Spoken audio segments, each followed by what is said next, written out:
नमस्कार, आपण पाहत आहात महाराष्ट्र नंदन न्यूज 24। बातमी आशीची बदल घडवेल। गिरीश महाजन यांनी मनोज जरांगे पाटील यांचा विषय एका वाक्यात संपवला।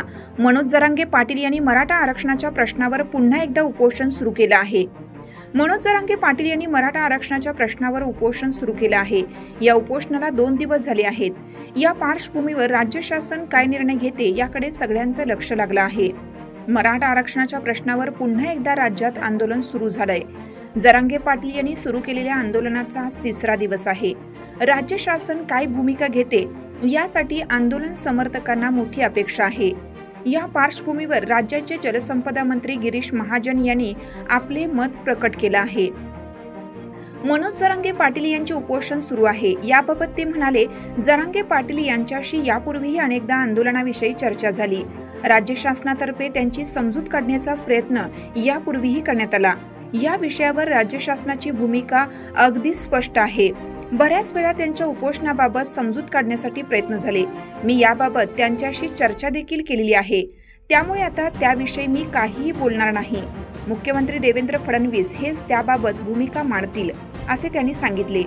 मराठा आरक्षणाचे नेते जरांगे पाटील यांनी सोमवारी मुख्यमंत्री देवेंद्र फडणवीस यांच्या मनात काय आहे हे समजले पाहिजे। ते मराठा आरक्षण देणार की नाही याचे स्पष्टीकरण त्यांनी द्यावे। याबाबत त्यांनीच निर्णय घेणे आवश्यक आहे असे स्पष्ट केले होतं। दरम्यान खासदार डॉक्टर कल्याण काळे यांनी जरांगे पाटील यांच्या उपोषणाबाबत राज्य शासनाशी संपर्क केला होता। राज्य सरकारमधील प्रमुख लोकांची बैठक मंगळवार दिनांक 28 रोजी मुंबईत होणार आहे। आमचे सरकार आल्यास मराठा आरक्षणाचा प्रश्न निकाली काढू असे आश्वासन महायुतीच्या नेत्यांनी दिले होतं। ते आश्वासन त्यांनी पाळावे असे आवाहन देखील खासदार काळे यांनी केलं। एकंदरीत जरांगे पाटील यांच्या उपोषणाबाबत राज्य शासन आता सावध भूमिका घेत आहे। राज्यातील महायुती सरकारकडे मोठे बहुमत आहे। देवेंद्र फडणवीस यांच्या नेतृत्वाखाली हे सरकार काम करीत आहे। त्यामुळे मराठा आरक्षणावर काय भूमिका घेतली जाते याची उत्सुकता आहे।